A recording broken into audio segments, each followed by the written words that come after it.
Good morning, Captain Wallace.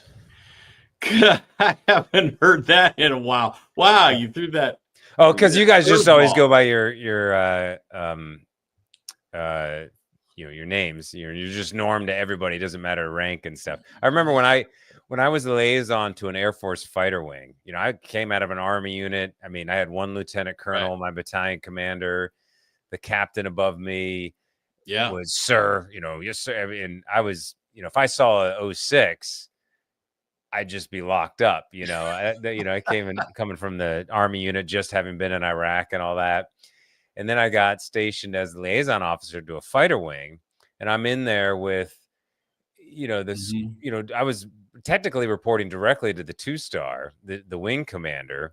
I didn't work with him very much, but, I was briefing the pilots on, ground missions and stuff. And so, a bunch of 06s walk in, 05s, and everybody was, hey, Mike, hey, John, or their call signs, of course. And it was very different experience working with the Air Force. I don't know, maybe Navy's a little bit in between. Well, I think to sum it up, right? The culture and the personalities are different, right? There are differences between Marine Corps, Navy, Air Force, certainly aviation or other communities, right? So, and we get that the fighter pilots got to be a different group. Yeah, of course you do, right? So, oh well, good morning, dude. Hey, so before we get into it, I just like catching up. So, have you been back down to Nashville and have returned already, or is that trip still pending? No, I'm going to Nashville the week after we go to Annapolis. So I'll be there the 15th, 16th, I believe. Got it. All right. And people could still check that out if they want. It's the West Point entrepreneurial conference. They do it once a year. You don't have to be an academy grad to go. They're open to anybody in the entrepreneurial space. They got speakers. My classmate is the keynote speaker. He's the president of the Florida Panthers, who's just won, I don't know, their second or third Stanley Cup. Wow. So I don't know what that has to do with. I guess it was last year, right? It was up in DC. It was a really enjoyable time, right? A lot of good connections. It's not quite Tailhook, of course. Smaller group, probably 200 people, but there was a good turnout there, though, right? I mean, no, absolutely. A lot of people, and this is why I always think this is kind of off. Not going to a job fair. Find these types of conferences because there's small business owners. Some of them are small to medium sized businesses, but they're not going to be in the traditional. They don't have profiles on Glassdoor. They're not hiring through LinkedIn directly, but they make connections. It's like, oh, you actually might be a good fit for this role I've been thinking about filling. They got 10 to 20 employees. And they're not necessarily in the defense industry. A lot of them are investors themselves, private equity. So it was an interesting group and I enjoyed it. So I'm sure that'll be a good trip for you, right? Coming up. I just lost track of when you were headed back down there on it. So my first time back to Nashville since I was there in Christmas of 2020, the morning that the bombing happened. Did I tell you that story? I don't think you did, right? I mean, that's Jen where you were at, huh? Jen and I were on a road trip in an RV. And funny how that story got swept under the rug. But I felt it. And I was like, I felt the explosion. We were only a mile away. And I was like, that was an IED. That's exactly what it felt like in Iraq. Wow. It sounded like, yeah. Crazy. Well, we wrapped up last week, as you know, and you alluded to Tailhook, right? So it was another good trip. On the Blue Water side, we pulled in an individual who's affiliated with us, Mr. Chris Bushnell, right? He did some good work, and we were primarily looking to engage with companies, industries out there. Not that we didn't have a lot of conversations with individuals who were getting ready to or are getting ready to pursue their transition or career progression, right? But the main focus this year was to have some discussions with companies. So we did that, and I think you just never know, as you and I both know, right? You plant these seeds, and you just never know what really takes hold, until the near future comes up. So, but we've had some interesting discussions. So it was a good Yeah. trip. It's Enjoyed all that. networking. Yeah, it is. It is absolutely. So excited about all that, and but we made it back. A few trials and tribulations on the return flight, but everybody deals with that, right? Canceled flights and Oh, congestion really? and ground stoppages and all this other kind of thing. So what was going to be a half day kind of return ends up to a 2-day return and a sleepless night in Denver, of all places, right? You're in the Oh, airport. wow.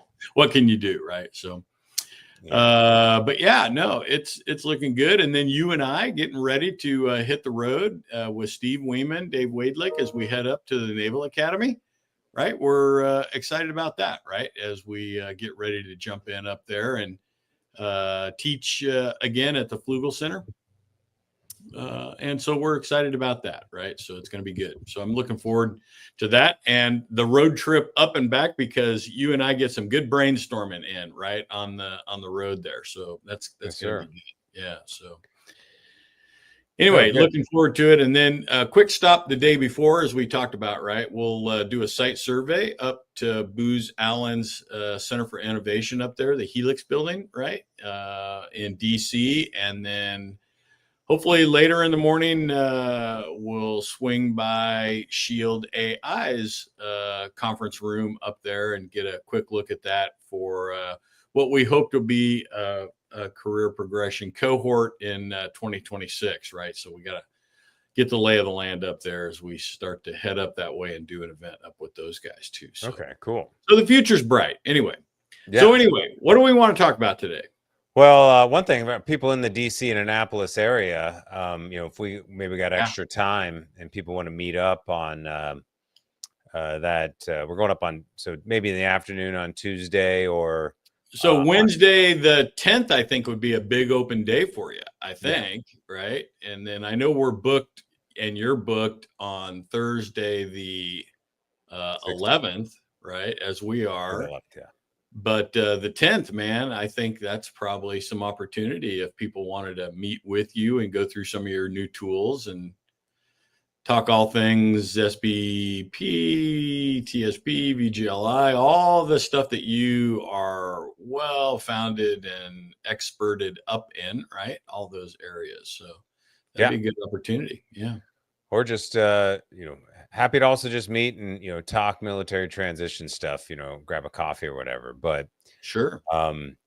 cool. Yeah. So a lot of trips coming up. Looking forward to, seeing how those go.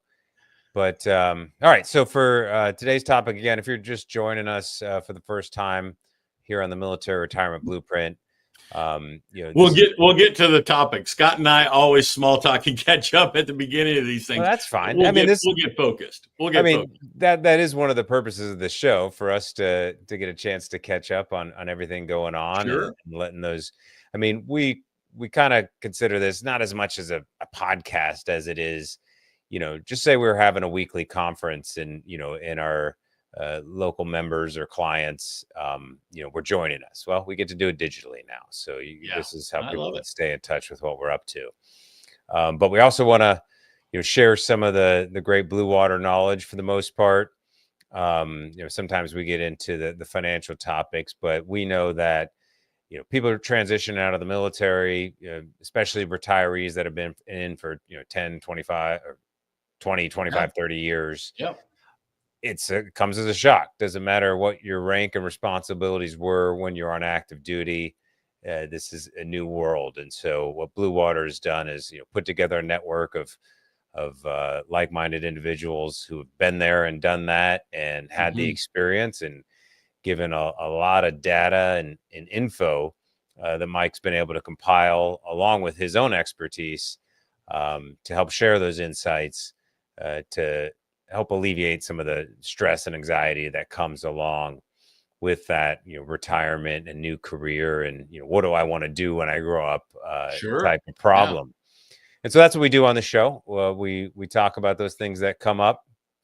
And Mike, you were mentioning to me yesterday that somebody called you up and was really upset about they had already landed the job and they had misunderstood something in their offer letter. And you said, you know what, I don't think we've gone over, what is an offer letter? What is a benefits package? How do you Yeah. decipher and make sure you understand it all clearly, so you're not surprised later on? So No, it's, and I love, our membership right now exceeding. And if you think about this, 500 senior leaders, right? 50% of that grouping 06s, 25% 05s, 12 to 15% 07 and above, right? We've got a rapidly growing month over month, right?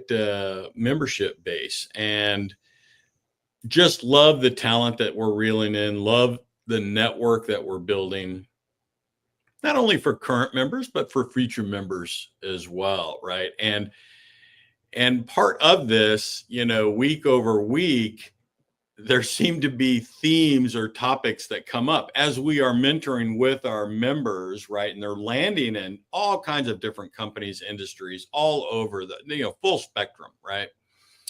And we are reminded periodically that there are challenges. And one of them that we decided we want to talk about here today was, the whole offer letter itself, right? And more focused on that, but the benefits package, right? And total how all of compensation. that, yeah, total compensation, and how all that weaves into, your engagement with the company, and really mindset, certain expectations. And so, in no particular order, Scott, one of the first things that we hear a lot, and I'll just throw it out, when it comes to benefits, our members are very quick, and I would love to know where this urban legend started. Right? They are quick to say, "Hey, Mike, this company offers a medical plan, right? But I don't need it. So therefore, I'm going to keep my TRICARE." Because remember, a lot of our members take that medical care with them, right? He goes, "Hey, I don't need the medical care of this. So I'm going to tell the company I'll forego the medical care, but now I want an extra X thousands of dollars base pay per year," right? That's kind of a going in mindset. Mm-hmm. And we do track that. Let's see here. Retention salary.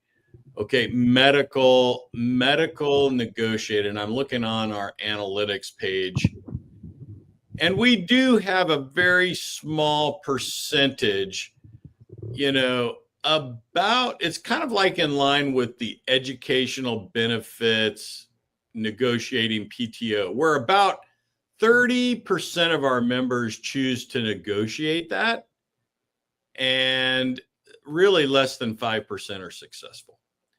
So I don't want to say that you can't go to a company and say, "I'm not taking your medical benefit. I'm going to forego it. Will you give me more additional pay?" I can say that will never happen, but less than 5% are successful in it. So that would lead me to believe that from a mindset perspective, members need to understand when a company puts together a medical benefit plan, you with me? A Yeah. medical benefit plan, that's a sunk cost, and they're doing it for the company. They'll extend that to you as a benefit. Take it or leave it, but the cost to the company remains the same. Yeah, it's essentially just a giant insurance program. Yeah, It's baked into the system. The way the American way of life has become over the last few decades is just, oh my gosh, everybody's got to have, healthcare coverage taken care of for them. So exactly. it's an assumed, Yeah. just as assumed Now, as the salary is, right? here's the interesting thing, and I've taken a look at this analytic, like just on the face of it, you would say, well, but Mike, 5% of your members are successful with that strategy. And it can be misleading. I almost have enough data to say, look, a company extends to you an offer. They're prepared to negotiate. If you go back to them and say in your negotiation, hey, I'm not going to take your medical, so would you consider a base pay, an amendment to the base pay plus a certain percentage or something? And then the company comes back and they go, yes. And then our members report to us, hey, I was successful in not taking their medical coverage and I got additional compensation. Where I struggle with that is, well, did they really give you that additional compensation because you didn't take the medical right coverage, or were they just prepared to give you a little bit more in negotiation to the base pay? You with me? Yeah. It can be a little bit misleading. As I understand, right, and as I've grown to know, right, it's just exactly what we talked about. Medical, dental, all these kind of plans, it's a sunk cost to the company. Whether you take it or not, there's no cost savings to the company. Yeah. They still have to pay the same amount to provide the coverage for members within the company. Does that make sense? Yeah. So while we do have data and analytics on that, I think it's a little bit misleading, right?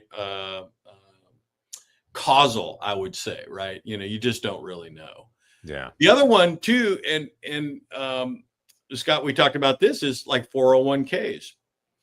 That is a new concept to most senior leaders that step out of the military, right? We haven't had a 401k program, even though it was, and I'm trying to remember on our W-2s, we would get this and it said retirement plan, and that box was always checked. And as a member in service, you're like, retirement plan? I don't have a retirement plan. Everybody goes, well, yeah, if you do, you go, yeah, if I stay till 20 plus years, I get a retirement. If I leave at 19 years and 6 months, I get nothing. Right. Right. So, but yet But that's the always, vesting. That's you the vesting always, schedule. yeah, you always had to X that box, or that box was always X'd on your W-2, retirement plan. You're like, wait a minute, am I really? But so as you step into this at will work environment, and now all of a sudden a company has a benefit, and this called this 401k, and you're like, ooh, hey, what's this all about? And I think it's a little bit of a voyage of discovery for our members. They just assume it's kind of a one size fits all initially, and then their eyes quickly open up. And what I just want to reinforce for the listeners today is there is no one size fits all. Full spectrum. We have companies, and I have insight into many companies that don't offer a 401k at all.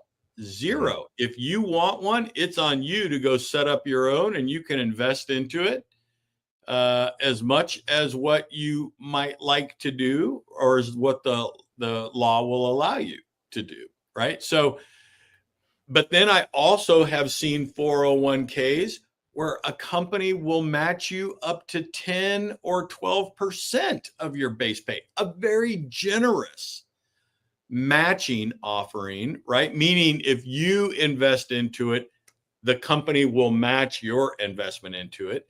And we always, if there is a matching offering out there in a 401k plan, highly encourage members to take advantage of that, right? That figure goes into your total compensation.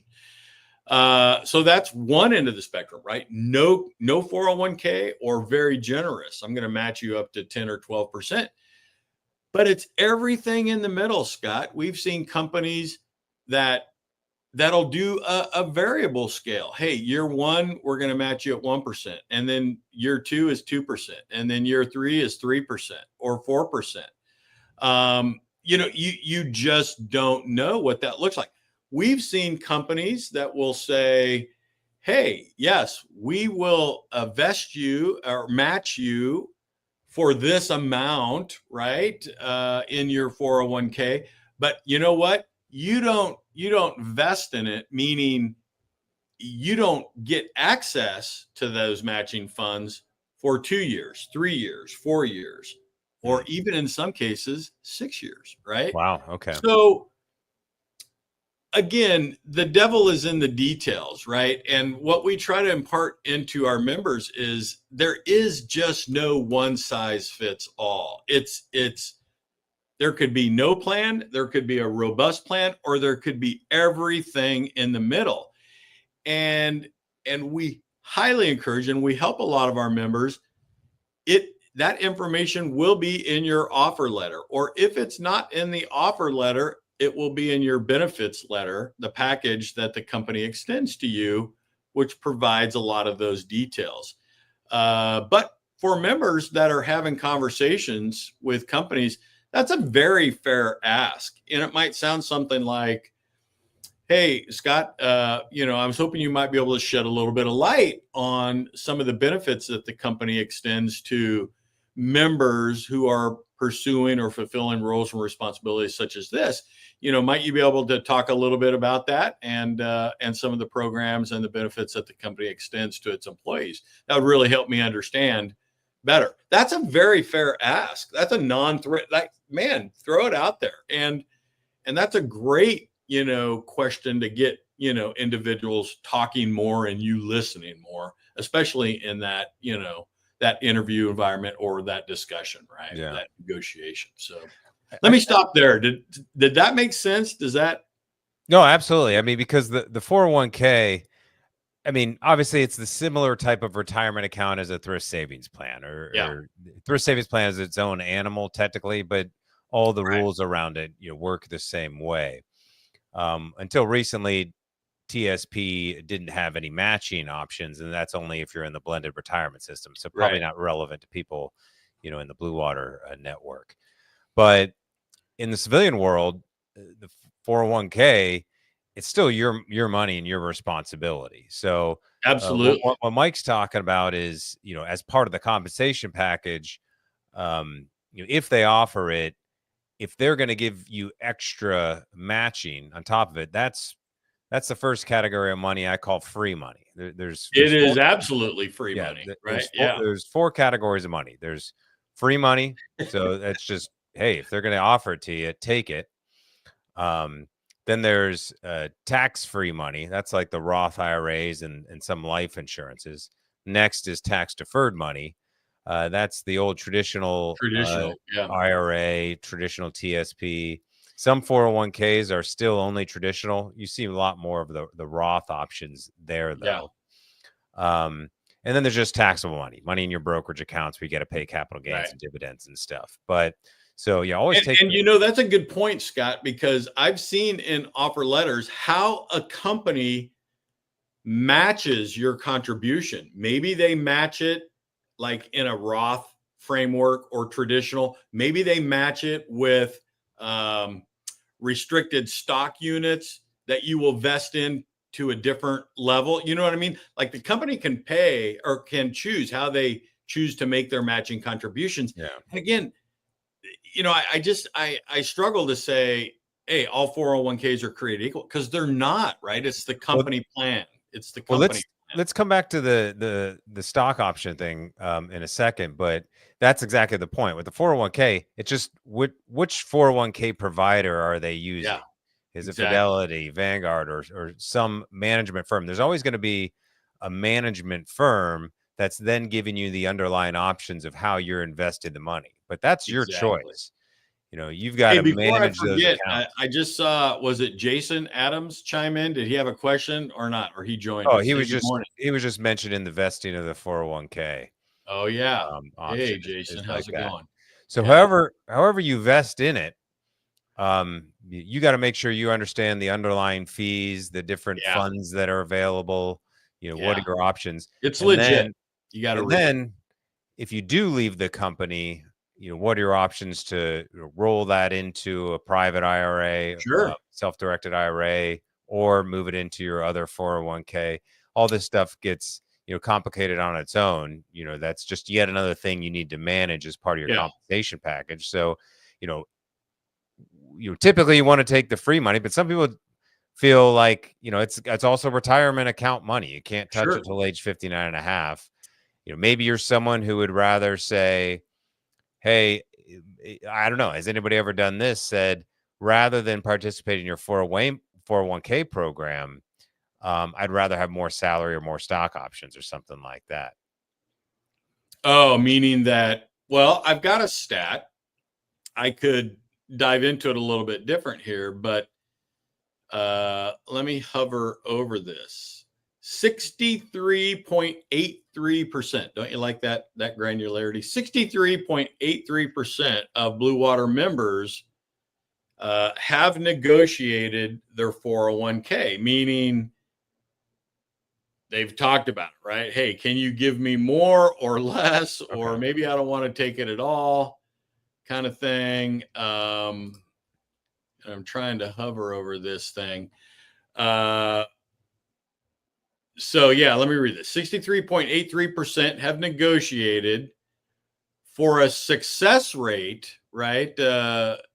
Negotiation success rate of 13%.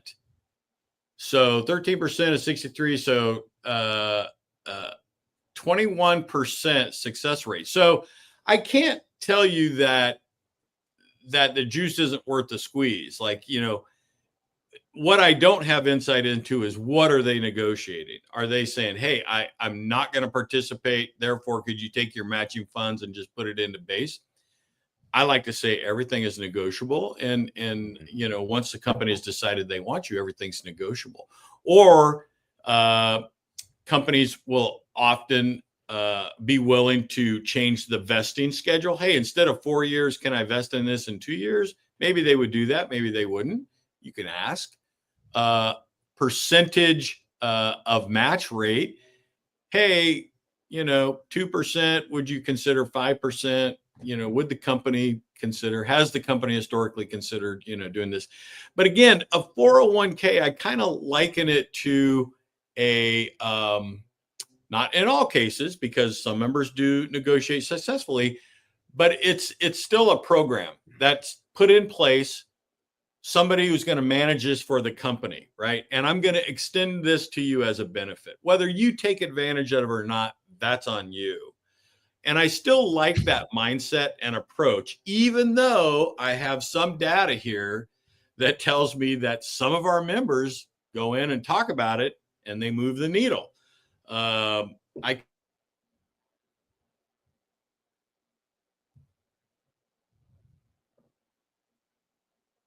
Just lost Mike.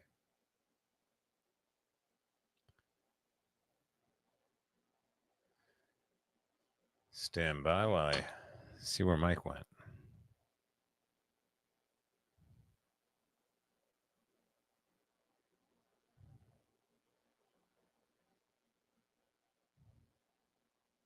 Because I don't know about this world at all. This is all new stuff to me.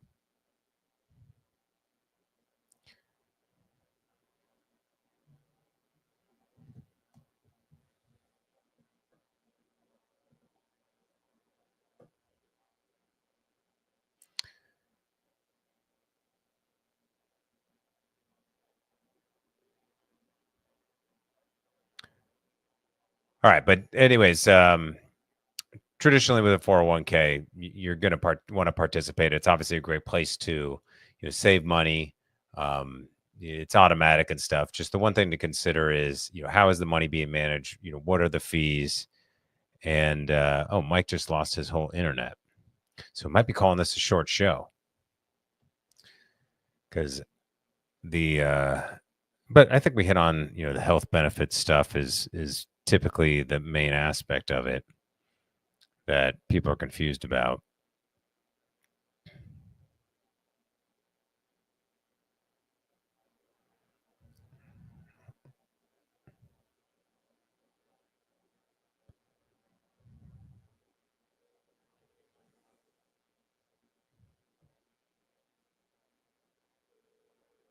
Calling Mike live.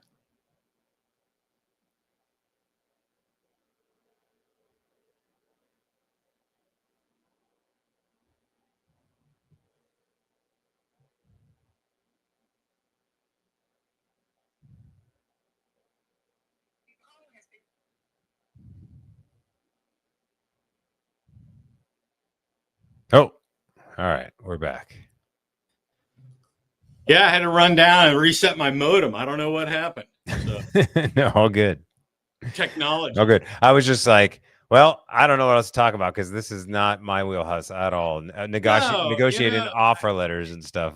I have never I'm had not to sure where experience you that. guys lost me, but the 401k is like the medical, right? It's a benefit. Right. And most of the time, although the data would tell me it's not 100% of the time, but most of the time it's a benefit. You can take advantage of it whether you want to or not, right? If that makes sense.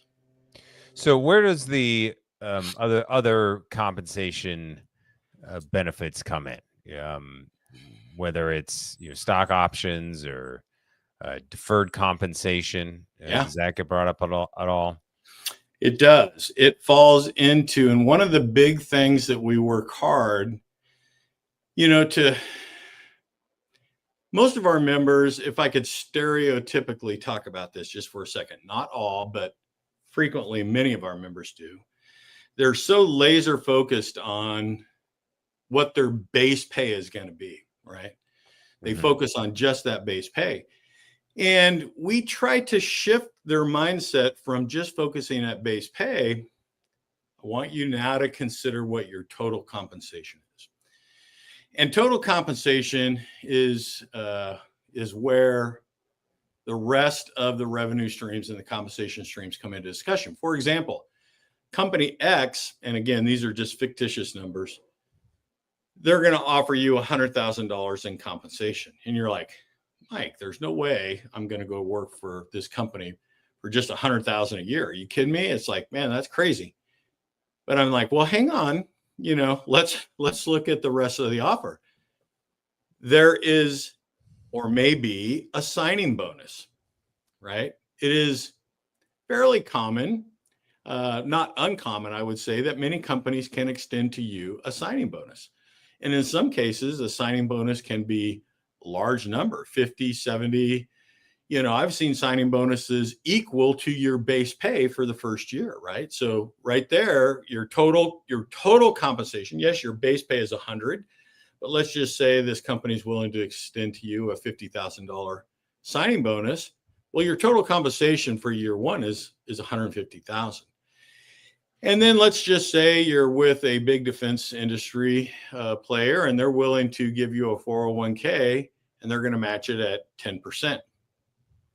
Well, that's another $15,000 provided you pay into that, right? So that's now your total compensation is 165,000 for that first year. Mm-hmm.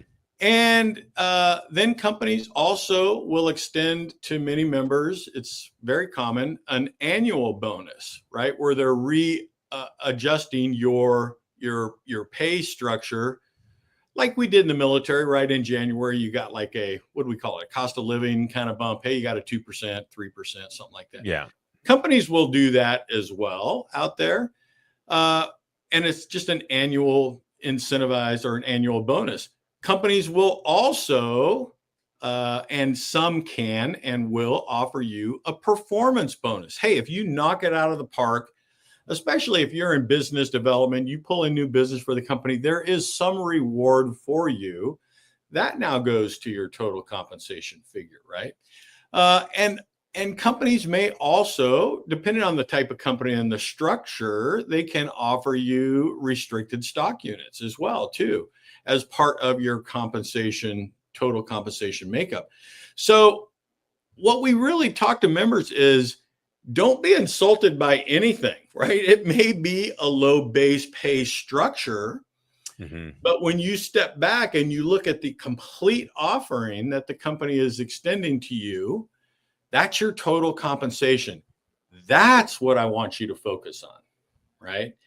And the strategy then to go in and negotiate the offer, you may be able to negotiate base pay. You may be able to negotiate signing bonus. You may be able to negotiate, a performance bonus, an annual bonus, right? Whatever it happens to be, you can now pick different swim lanes where you're trying to move the needle a little bit, right?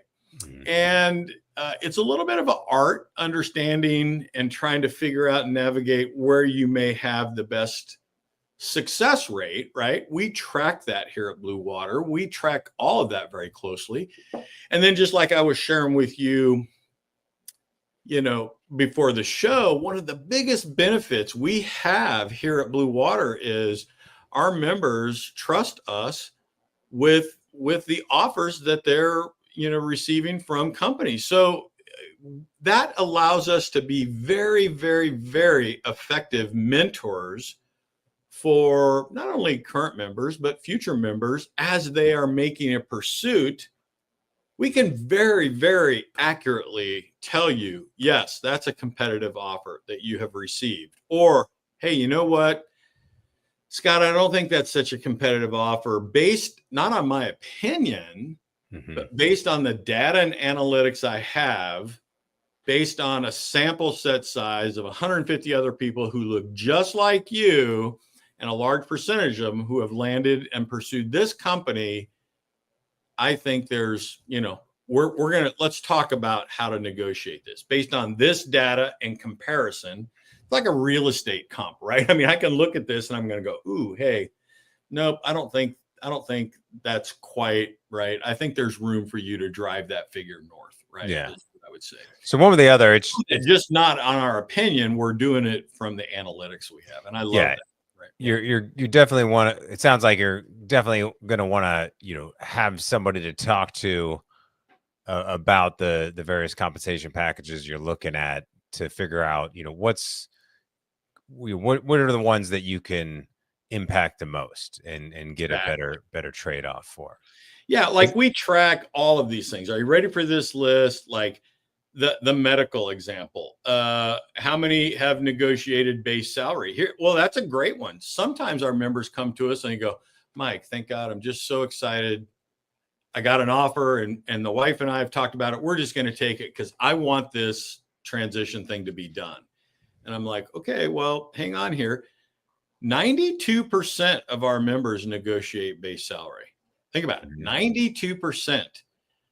And of that 92%, 47%, almost 48% are successful for a success rate of, so a success rate of 51.5%. So it's better than a toss of the coin. I'm telling you, 92% of our members negotiate base pay. Over half of them are successful in moving the needle just with base pay. Okay. We talked about 401k. Here's another one, paid time off. How many paid time off days am I going to get? Can't just call it vacation days anymore. It's got to be vacation day, and gosh, this just gets me down. People go, well, the company's going to give me 11 federal holidays and they're going to give me, 15 days off. I can take whenever I want. And that's what I get. And we have a lot of our members that go, hey, I would like to negotiate that. Are you ready for this? 63% of our members negotiate paid time off. But here's the thing, only 13% are successful in moving the needle. So that's a 22% success rate. So I'm not going to tell you that the juice isn't worth the squeeze because 22%, right, of that grouping found success with it. But I wouldn't die on that hill, right? Again, it's kind of like, hey, this is what the company offers to you. And what we see with most of our members as they land in these various positions, most of the time, you're going to be able to talk to your direct report. You're going to be able to get the time off that you need to pursue whatever thing it is you're trying to do, right? So I tell our members, don't worry too much about this. And you want to know an interesting trend? Are you ready for this? There are many companies out there, when it comes to paid time off, they go, it's unlimited, whatever you need. Yeah, I heard about that. Yeah. Well, nobody uses it. What are the stats, right? If you have a box this big and this is all you get, then people are going to take that much. But if a company opens it wide up, what do they find? They typically find that the member is way harder on themselves than the company ever would be. Yeah. If we open it up and I'm going to give you unlimited, statistically, it's proving out that you will take less time off than as if you had, a number to hit. Yeah, it's some reverse psychology there. Yeah. So we get members negotiating educational benefits, 31% negotiate that, about a percent are successful. Here's one: cell phone stipend, right? Transportation allowance, negotiated equity, restricted stock units. Here's one: I want in writing to see a salary review window, right? Which most individuals will get annually anyway, but some people do ask for it. So I can go in here and I can track each of those individual things and I can see how many of our members, tried to negotiate that and then what the success rate was, right? So Yeah. it's just interesting data and it helps us understand, the approach, right? Where can I move the needle, on my behalf, and how do I want to make that approach? And I just love the data and the analytics that we have that allow us to mentor future members appropriately, right? As I love to say, right? Like you've heard me say this before.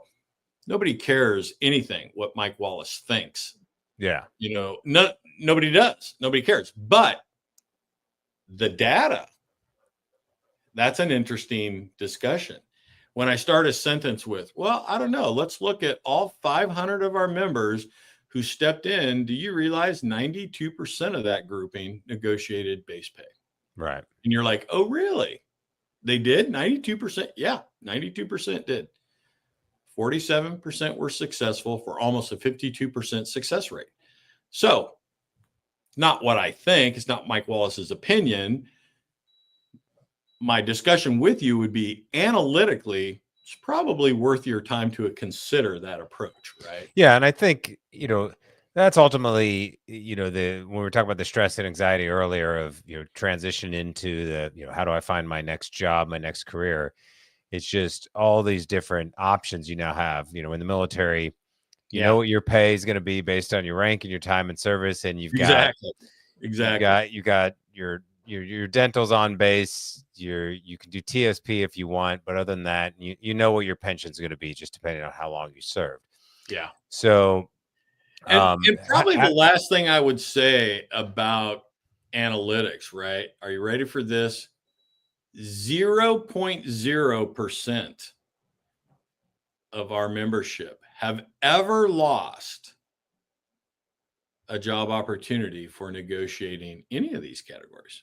yeah, So, what members need to understand is 100% of the time when a company extends to you an offer, 100% of the time, they are ready to have the negotiation discussion. They have to be.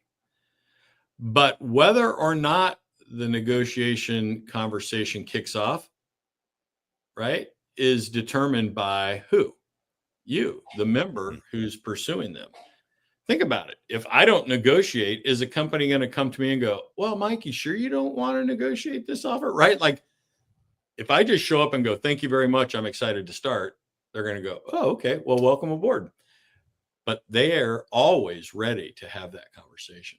yeah. So nobody has ever lost a job opportunity for negotiating. We just try to provide the analytics to our members so that they can do that professionally and understand really kind of what the chances are for them to be successful. Right? Yeah, and just have more confidence around the concept of Yeah. negotiating all these various things and not be surprised by any of them, because I think that's what you said earlier that does happen is the offer letter comes in, get excited, but then it's just like, wow, how do I know what to choose from all these Yeah. things? So The benefits package too for companies, you've got to read the package, so right? wait, I should ask this at the beginning.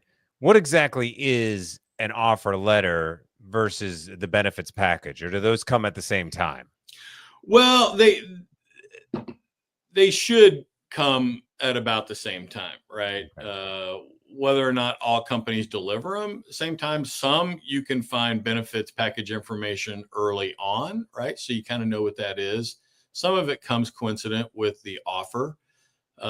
Some of it's discussed and then I would hope most members have an understanding of what the benefits would look like before they sign. But an offer letter is just a letter, right? And it is a letter. It would be Scott, from leadership at company X, Y, or Z. We're proud to extend to you, an offer of employment in an at-will work environment, for fulfilling the roles and responsibilities of this job title in this location. And in doing so, we're proud and prepared to offer you this type of compensation. And it'll talk about base pay and a signing bonus and, any of the specifics around this. Like, when do you, hey, maybe here's another thing, a signing bonus. Hey, Mike, they said they were going to give me a $50,000 signing bonus. Okay. Hey, but I'm not getting my bonus up front. And I'm like, well, what did your offer letter say? It says, well, I get quarterly, installments of the signing bonus up through the first year. And I go, well, okay. Like, they just are using that as a carrot on a stick to keep you employed. Here's another one. I had a conversation with a member. Hey, Mike, they gave me a $50,000 signing bonus, but if I leave within the first year, I have to pay back the unearned portion of that signing bonus. Well, yeah. So $50,000, Mike, you're telling me if I leave at 6 months into this, that I'm going to owe them $25,000? And I go, yeah, that's exactly what that means. They're going to want that bonus back because you didn't fulfill the bonus criteria, right? So the devil's in the details. Does that make sense? And I hate using that phrase, but you really have to read these offer letters.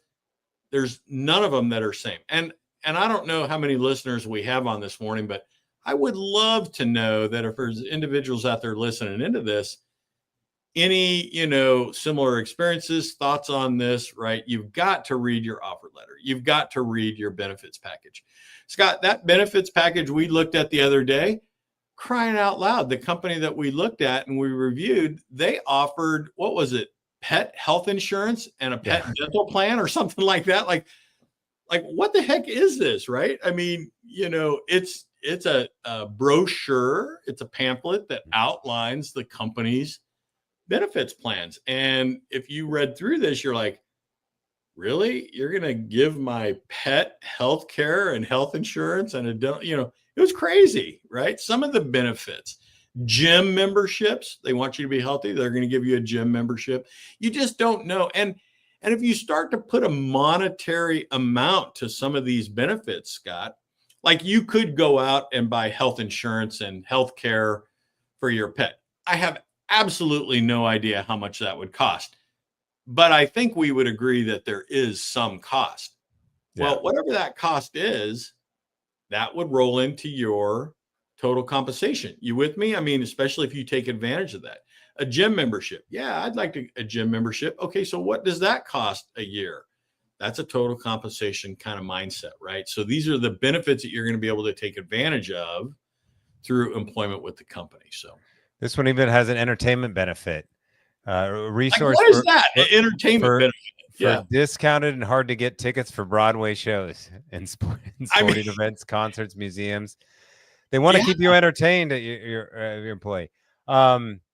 You really do have to read them. And everybody goes, Mike, well, what's a benefits package? Well, it's hard to answer that because they're so specific to each company, right? Yeah. It's just what they're willing or able to extend. 31 pages. Another thing we didn't hit on, we can touch on briefly is life and voluntary life insurance, which is, common. A lot of times these are accidental death and disbursement, AD&D insurance. Not going to be huge coverage. Sometimes you can buy into the program as a group life insurance. Yep. That works like an SGLI or VGLI, probably at a much discounted rate. But with limited coverage, either a fixed amount or certain amount of salary. So a lot of people add that into when they're considering like, all right, how much life insurance do I have for my family? You're considering your employer insurance. Don't forget the fact that as soon as you leave that employer, that coverage goes away, of course. So Right. Don't count on that to be your overall coverage as I would well. say it, again, if I could be stereotypic here, knowing our membership the way we do, when you step in, most, not all, but most, when they step into the benefits world, most members will, what's Finish your Lat saying here? He's or successfully finish your negotiated. thought. Yeah. So I was going to say, most will take advantage of, well, I should say they will keep their medical coverage. You with me? In other words, I've got TRICARE. I'm going to keep that. But most will be very quick to take dental and vision plans that the company offers because we don't typically get those programs covered for us, adequately, as we retire. So they absolutely will latch onto those. And I don't want to say all, but most, that's probably, I don't track it percentage wise, but that's easily 80% or more. That's what some will do. Right. Some Right. companies offer very, very good medical coverage plans that surpass what we would, be the recipient of as a retiree with TRICARE. And I have seen individuals go, man, I'm going to go with the company's plan, right? Yeah. So what's Lad say? I'm just looking at it here. A successfully Thanks. negotiated increased salary, signing bonus, increased 401k matching, salary for not taking the medical plan. Okay, so There you there's go. a positive. Paid cell phone, Yep. company Company car. car. There you go. That's Yeah. the ultimate thing if you get the company car. And you won't I get any of this agree. if you don't ask. So thanks, Lad. You Yeah. definitely I proved all of Mike's completely points there. agree. And in fact, I don't track on here. I'm looking at my analytics, company car. I don't see that. But we do a little bit in the other category. I do know members, like when I lived in Seattle personally, I negotiated parking. I know that sounds crazy. I wanted a parking spot in the company's, parking garage. And let me tell you, in Seattle, if you don't negotiate parking, man, let me tell you, you're either riding the bus, planes, trains, and automobiles to get downtown and get to work, or if you're going to park yourself, I'm not exaggerating. It's 18 to 20 grand a year. Like some of these, it's a lot of money to have a parking spot in a garage in a building. Like it's a lot of money, right? And so, Can't uh, forget that. Wow. yeah, Yeah. and so if you're in a city where that's a premium, to Lad's point, you won't get any of this if you don't ask, right? Right. And so I like to say everything is negotiable, right? Everything is negotiable. So Awesome. thanks, Lad. I love the comment there. Yeah, and you would Oh, fall into various different analytics, right, in the offer yeah. negotiations. And Lad also make a good point we didn't hit on earlier when we were talking about Yeah. 401k is that, yeah, if Yep. you're doing the traditional 401k, that does give you, because that's one of the problems we hear often is, wow, now I'm making so much money. I'm in a higher tax bracket. How do I We hear reduce my that taxable frequently income? from members. Yeah. And there aren't many ways to do it unless you Yeah. start your own LLC or start a business and, or doing real estate deals where Yeah. you're finding other ways to do write-offs. Yeah, you can reduce your taxable income in the current year by contributing to a traditional 401k. Now, there's limits there. You can only reduce so much. Yeah. You also got to consider current tax rates versus future tax rates. But it is one of the features I had a of the 401k. conversation with a member the other day. He ended up pursuing a company that didn't offer a 401k. And so he was like, man, what the heck? It was a little bit of a voyage of discovery. He's like, I didn't really know that they didn't, and kind of thing. And I'm like, well, you got to read the offer and the benefits, right? But anyway, so I encouraged him. I said, hey, you can still go out and set up your own, right? Talk to a financial advisor, go out someplace and set up, right, a 401k. You can still contribute to that. You can just take your earned income and direct it to your 401k. And at least there's no matching in that case, but you're getting some tax benefit, right? In that case. So, Yeah, in that case, it would have to be an IRA. or an IRA. Yeah. Right, Yeah. right. Yeah, no, you're with me. But Retirement account, if you yeah. did set up a business, there are things called solo 401ks or SEP IRAs where it allows you to contribute greater amounts. But again, Yeah, the only way to control that situation is to have some sort of entity of your own. Adds more complexity, of course, but depending on what you're doing, yeah, potentially additional income for your family, or giving you an alternative exit strategy, rather than just working another 20 years for a yeah, corporation, exactly. if that's an option. So, Good well, cool, Mike. discussion, man. Good stuff. Yeah. All right, man. Well, yeah, we can wrap it up there. And Wow, we burned an hour pretty quick there, didn't we? yes, sir. Of course, we had some But internet, intermission there in the middle, but that's all right. left me hanging. No, just kidding. No, Hey, I'm sitting excellent. here, you can't see, but my view this way, I'm looking down and I just saw my motor. I'm like, whatever, it flickered. And I'm like, what the heck? And then, you kind of went away and I go, man, I got to go reset that thing real quick. So Telling you, once the electricity ever goes off, we're in trouble, man. we're all hurting in many ways. Well, it's good chatting, good catching up, Scott. And yeah, I look forward to, what are we, 2 weeks out, I guess, from our trip up to Annapolis, right? So it'll be good. Yeah, it'll be fun. Yep, looking forward to it. All right. Well, Okay, we'll we'll wrap it call it there. there. And yeah, thanks everybody for your insights and Thanks, questions. Vlad. And Thanks, Jason. Appreciate the questions and the inputs. It's awesome. yeah. Okay, All right, Mike. We will chat talk again next soon. week. All right, cheers.